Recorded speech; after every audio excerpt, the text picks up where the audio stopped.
दशक 7वा, समास 9वा, श्रवण निरूपण. श्रीराम. आता श्रवण कैसे करावे, तेही सांगिजेल अघवे. श्रोता अवधान द्यावे, एकचित्ते श्रीराम. एक वक्तृत्व श्रवणी पडे, तेणे झाले समाधान मोडे. केला निश्चय विघडे, अकस्मात श्रीराम. ते वक्तृत्व त्यागावे, जे माईक स्वभावे. जेथे निश्चयाचा नावे, शून्याकार श्रीराम. एका ग्रंथे निश्चय केला, तो दुजयाने उडविला. तेणे संशयोची वाढला, जन्मवरी श्रीराम. जेथे संशय तुटती, होय आशंका निवृत्ती. अद्वैत ग्रंथ परमार्थी, श्रवण करावे श्रीराम. जो मोक्षाचा अधिकारी, तो परमार्थ पंथ धरी. प्रीती लागली अंतरी, अद्वैत ग्रंथाची श्रीराम.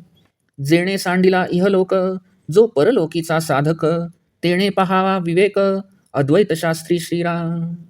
जयास पाहिजे अद्वैत, तया पुढे ठेविता अद्वैत. तेणे क्षोभले उठे चित्त, तया श्रोतयाचे श्रीराम.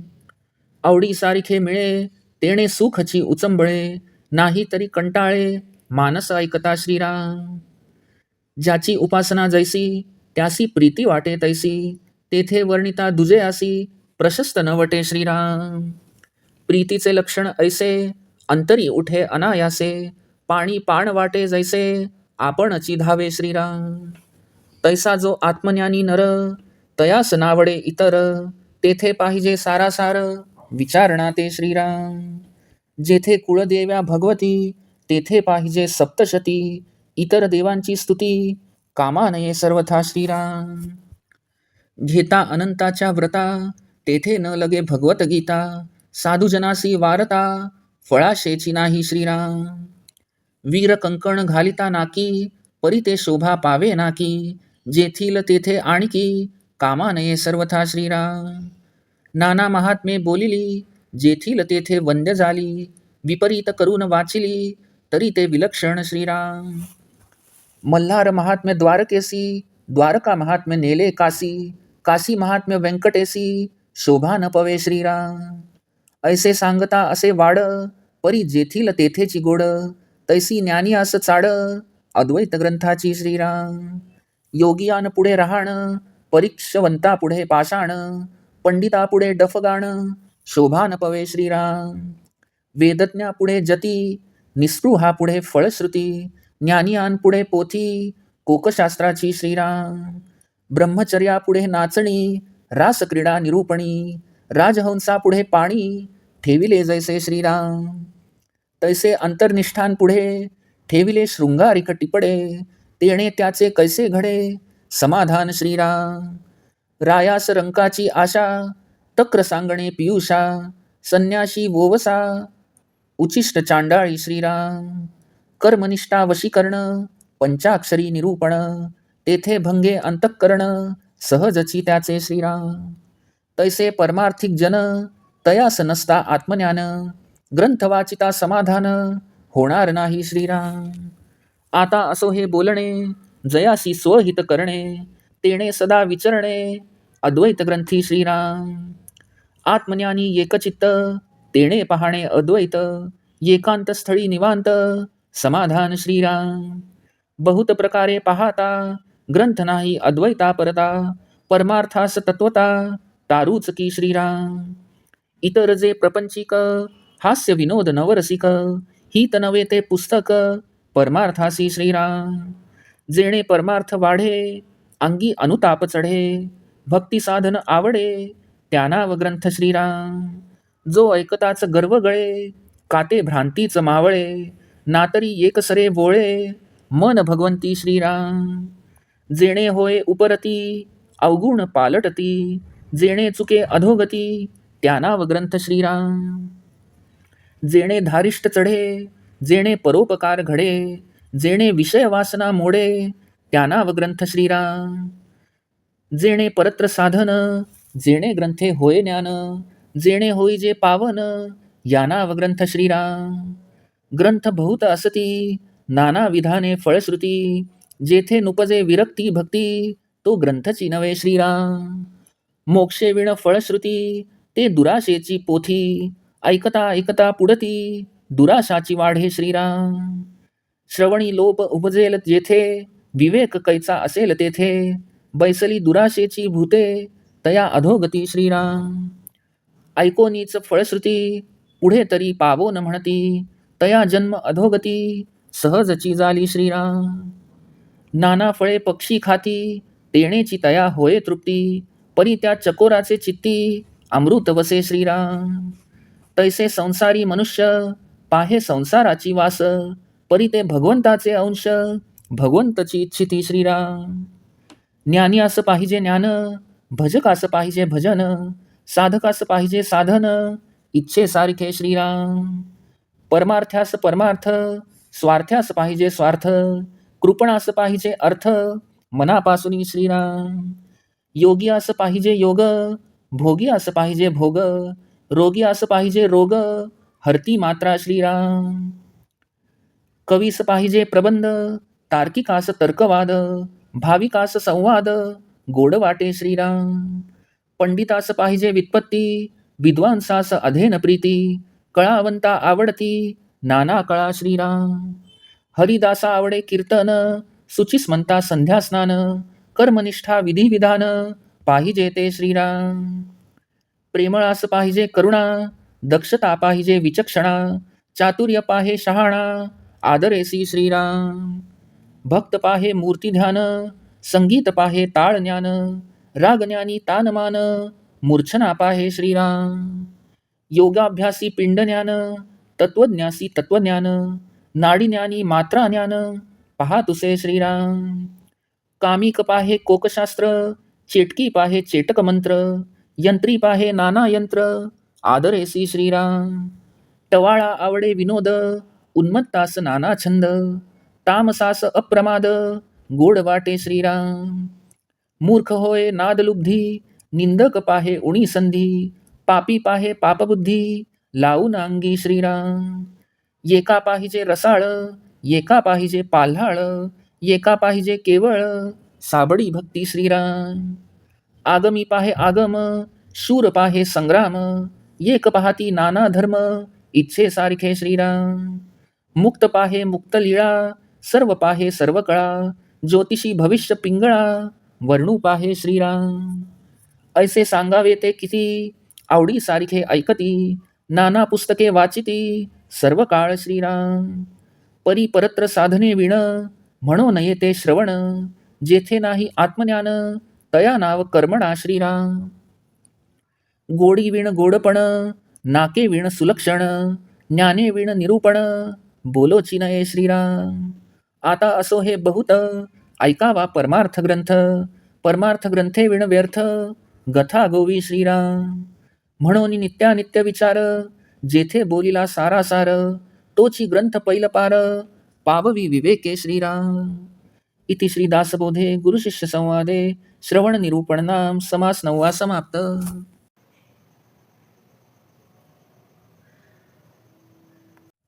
दशक 7 समास 9 श्रवण निरूपण. श्रीराम. श्री समर्थ म्हणतात की आता श्रवण कसे करावे ते सर्व सांगतो. श्रोत्यांनी एकाग्र चित्त करून अवधान द्यावे. एखाद्याचे वक्तृत्व असे असते, ते कानावर पडताच मनाचे असलेले समाधान नष्ट होते. अध्यात्माविषयी केलेला निश्चय एकाएकी डळमळू लागतो.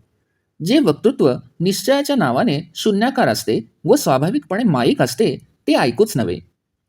एका ग्रंथाच्या श्रवणाने अध्यात्मसंबंधी निश्चय झाला होता, तो दुसऱ्या ग्रंथाच्या श्रवणाने उडवून लावला. त्यामुळे जन्मभर संशयच वाढत राहिला.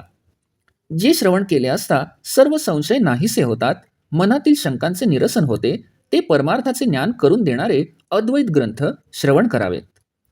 ज्याने परमार्थाची वाट धरली आहे, जो मोक्षाचा अधिकारी आहे, त्याने अद्वैत ग्रंथ ऐकावेत. तेच त्याला आवडतात. ज्याने इहलोकाची आसक्ती सोडली आहे, जो उत्तम गती प्राप्त व्हावी म्हणून साधक बनला आहे, त्याने अद्वैत शास्त्रातील विवेक जाणून घ्यावा. ज्याला अद्वैत मत रुचत असेल, त्या श्रोत्यापुढे द्वैताचे प्रतिपादन केले तरी त्यामुळे त्याचे चित्त क्षोभते. ज्याला ज्याची आवड असेल ते ऐकायला मिळाले की श्रोत्याच्या अंतःकरणात सुख उचंबळून येते. नाहीतर जे आवडत नाही ते श्रवण करायची वेळ आली की त्याचे मन कंटाळते. ज्याची जी उपासना असेल त्या देवतेबद्दल त्याला प्रेम वाटते. तेथे त्याला दुसऱ्या देवतेचे वर्णन ऐकायला लागले तर त्याला ते प्रशस्त वाटत नाही. पाणी उताराकडे सहज धावते, तसे ज्याचे ज्याच्यावर स्वाभाविक प्रेम असते त्याच्याबद्दल त्याच्या अंतर्यामी आपोआपच ओढ उत्पन्न होते. त्याचे मन तिकडे आपोआप धावते. त्याप्रमाणे जो आत्मज्ञानी पुरुष असेल त्यास ज्यात सारासार विवेकासंबंधी विवेचन असते तेच ग्रंथ आवडतात. दुसरे ग्रंथ त्याला आवडत नाहीत. ज्या घरी भगवती कुलदेवता असेल तेथे सप्तशतीच हवी. तेथे इतर देवांची स्तुती असलेले ग्रंथ कामास येत नाहीत. जेथे अनंताचे व्रत घेतलेले असेल तेथे निष्काम कर्मयोगाचे प्रतिपादन करणारी भगवद्गीता सांगून काय उपयोग. ज्यांना फलाशा नसते त्या साधूंनाच भगवद्गीतेचे महत्त्व कळणार. वीर कंकण जर नाकात घातले तर ते कसे शोभून दिसणार. वीर पुरुषाच्या हातावरच ते शोभून दिसते. जी वस्तू जेथे योग्य असते तेथेच ती शोभून दिसते. अनेक देवदेवतांची स्तुती स्तोत्रे गाणारी अनेक महात्मे आहेत. ज्याची जी उपासना असेल तेथे तेथे त्या देवतेचे गुणवर्णन करणारा ग्रंथ वंद्य ठरतो. या उलट केले तर ते अयोग्य ठरते. जसे मल्हारी महात्म्य द्वारकेत वाचले आणि द्वारका महात्म्य काशीला नेले आणि काशी महात्म्य व्यंकटेशाच्या क्षेत्री वाचू लागल्यास शोभून दिसत नाही. असे वर्णन करून सांगायचे म्हटले तर पुष्कळच सांगता येईल, पण जेथले तेथेच गोड असते. त्याप्रमाणे आत्मज्ञानी लोकांना अद्वैत ग्रंथाचे महत्त्व वाटते. समजा एखाद्या योग्यापुढे एखाद्याच्या अंगात दैवत आणून त्याला बोलायला लावले, किंवा जो रत्नपारखी आहे त्याच्यापुढे दगड आणून ठेवला, किंवा एखाद्या पंडितापुढे पोवाडे कोणी गाऊ लागले तर ते शोभून दिसत नाही. वेदज्ञ माणसापुढे संन्यासी, निस्पृहांपुढे सकाम ग्रंथाची फलश्रुती किंवा आत्मज्ञानी माणसापुढे कामशास्त्राची पोथी शोभत नाही. ब्रह्मचार्यापुढे नर्तकी, अध्यात्म ग्रंथाचे निरूपण चालले असता तेथे रासक्रीडेचे वर्णन, किंवा राजहंसापुढे नुसतेच पाणी आणून ठेवले तर ते शोभून दिसत नाही. तसे जो अंतर्निष्ठ आहे त्याच्यापुढे शृंगारिक चोपडे कोणी आणून ठेवले तर त्याने त्याचे समाधान कसे होईल. एखाद्या रंकाला ज्या वस्तूची आशा असते त्याच वस्तूची आशा एखाद्या राजाला दाखवावी तर ते योग्य नव्हे. तसेच अमृतासमोर ताकाची प्रशंसा करणे किंवा एखाद्या संन्याशापुढे उच्छिष्ट चांडाळीच्या मंत्राचे अनुष्ठान करणे अयोग्य ठरते. जो कर्मनिष्ठ आहे त्याच्यापुढे वशीकरणाचा ग्रंथ ठेवला अथवा ज्योतिषी असतो त्याच्यापुढे अध्यात्माचे निरूपण केले तर साहजिकच ते नाराज होतात. त्याप्रमाणे जे परमार्थाची आवड असणारे लोक आहेत त्यांच्यापुढे ज्यात आत्मज्ञानाचे निरूपण नाही असे ग्रंथ वाचले असता त्यांना समाधान होणार नाही. असो, आता हे बोलणे पुरे झाले. ज्याला स्वहित साधून घ्यावयाचे असेल त्याने नेहमी अद्वैत ग्रंथांचाच अभ्यास करावा. जो आत्मज्ञानाचा इच्छुक असेल त्याने एकांत स्थळी जाऊन मन एकाग्र करून अद्वैत ग्रंथांचे वाचन मनन आदी करावे, म्हणजे त्याला निश्चितपणे समाधान प्राप्त होईल. याप्रमाणे अनेक दृष्टींनी विचार केला असता अद्वैतासारखा श्रेष्ठ ग्रंथ दुसरा नाही असे म्हणावे लागेल. परमार्थ करणाऱ्याला भवसागरातून तारून नेणारी जी जणू नावच आहे. इतर जे प्रापंचिक ग्रंथ आहेत ज्यात हास्य विनोद वगैरे आहेत, तसेच शृंगार आदी नवरसांनी जे परिपूर्ण आहेत ते ग्रंथ परमार्थी माणसाला हितकारक नाहीत. ज्या ग्रंथांच्या योगे परमार्थात वाढ होते, अंतःकरणात पश्चाताप होतो व भगवंतांची भक्ती करण्याची आवड उत्पन्न होते त्याला ग्रंथ म्हणावे. जो ग्रंथ श्रवण करताच देहाभिमान नष्ट होतो, अज्ञान व विपरीत ज्ञानरूपी भ्रांती नष्ट होते, अथवा मन एकाएकी भगवंताकडे ओढ घेऊ लागते, ज्याच्या श्रवणाने उपरती होते, अवगुण पालटतात आणि त्यामुळे अधोगती चुकते, त्याला ग्रंथ म्हणावे.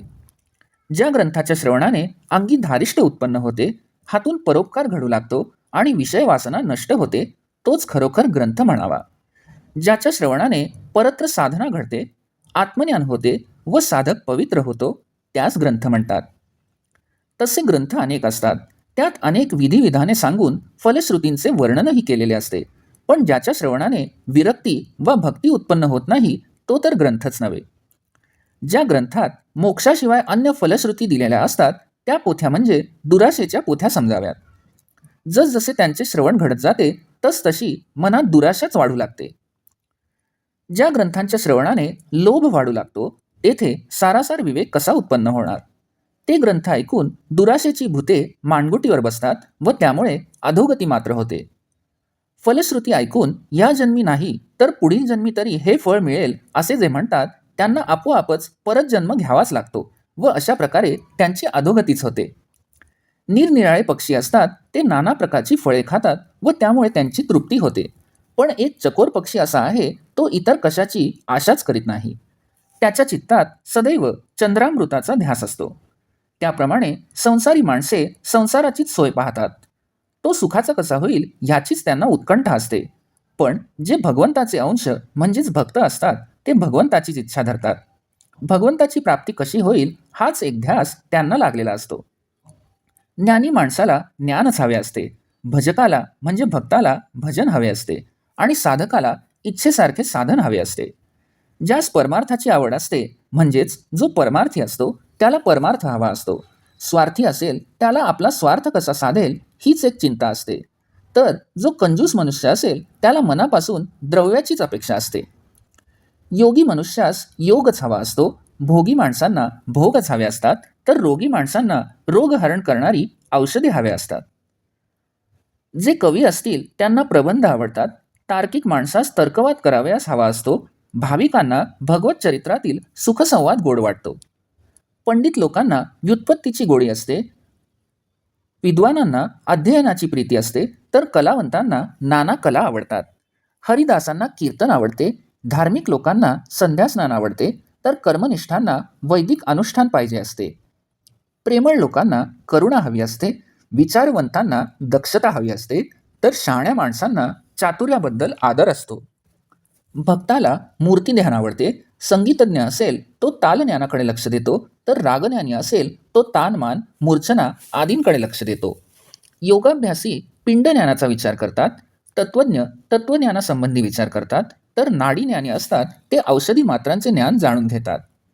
जो कामी मनुष्य असेल तो कामशास्त्र पाहतो, जो चेटूक करणारा असेल तो चेटक मंत्राकडे लक्ष देतो, तर यंत्री असेल तो आदराने नाना यंत्रांचा अभ्यास करतो.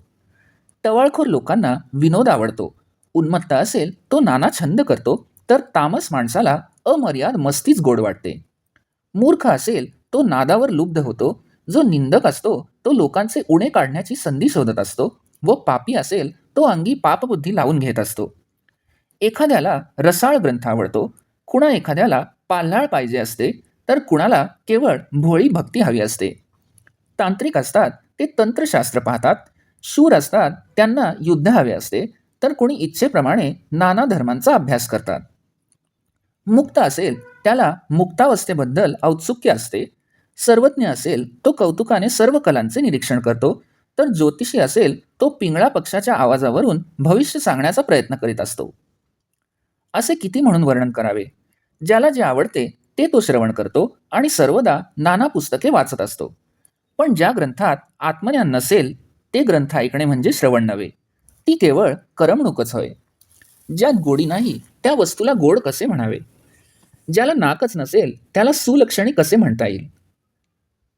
तसे ज्यात आत्मज्ञानासंबंधी विचार नसेल त्यास निरूपण म्हणूच नये. आता हे बोलणे खूप झाले. थोडक्यात सार हे आहे की परमार्थ ग्रंथाचेच श्रवण करावे. परमार्थ ग्रंथाशिवायचे इतर ग्रंथ निरुपयोगीच होय. म्हणून ज्या ग्रंथात नित्यानित्य विचार, सारासार विवेक यांचे निरूपण आहे तेच ग्रंथ श्रवण करावेत, म्हणजे विवेक प्राप्त होऊन पैलपार जाता येते. इति श्री दासबोधे गुरुशिष्य संवादे श्रवण निरूपण नाम समास 9 समाप्त.